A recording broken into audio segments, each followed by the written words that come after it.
ভাই আল্লাহ যদি আমাকে নিয়ে যায়, আমার বাচ্চাটার দিকে একটু খেয়াল রাখেন। বাচ্চাটা আধো আধো আব্বা বলা শিখছে ইদানিং। ঢাকায় থেকেও একটানা 2-3 দিনেও দেখা হয় না ওর সাথে। সারাদিন একা একা আব্বা বলে ডাকে। ওর মা ভিডিও পাঠায়, একটু কোলে নিয়ে চুমু খাওয়ার সুযোগ হয় না আমার। মন খারাপ হয় খুব। সন্তানকে নিয়ে 27 নভেম্বর এমন হৃদয় ছুঁয়ে যাওয়া স্ট্যাটাস দিয়েছিলেন অকুতোভয় বীর ওসমান হাদি।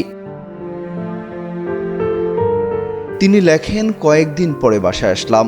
2 সপ্তাহ ধরে একটানা ফজর থেকে এসা পর্যন্ত ঢাকা 8-এর অলিগলিতে হাঁটতে হাঁটতে টিমের সবার পা ফুলে গেছে। রাতে ফিরে সবাই একসাথে শুয়ে থাকি ফ্লোরিং করে। রাত 2টায় শুয়ে আবার 5টায় উঠে কোনো এক মসজিদে গিয়ে ফজর ধরি সবাই। আক্ষেপ করে বলেন, সন্তানের মুখটাও দেখতে পারছি না।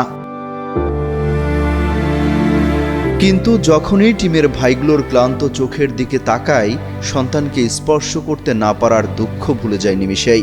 বাবা হওয়ার পর থেকে আমার ভাইগুলোকে ঠিক নিজের বাচ্চা মনে হয়।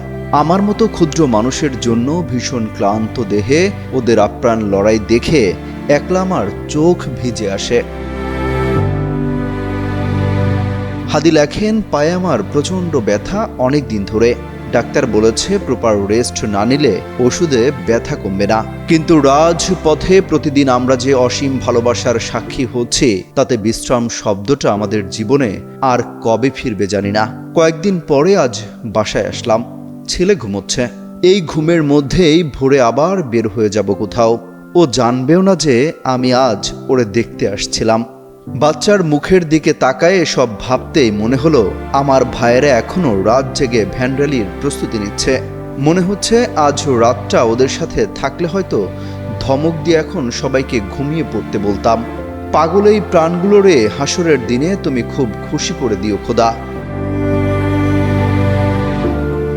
মৃত্যুকে পরোয়া না করা এই বিপ্লবী আজ না ফেরার দেশে। গুলি করে তাকে হত্যা করা হয়েছে। কোলের ছোট্ট সন্তানকে নিয়ে তার এই কথাগুলো এখনো মানুষের হৃদয়ে দাগ কেটে যাচ্ছে। অমিত হাসান রবিন, যুগান্তর নিউজ।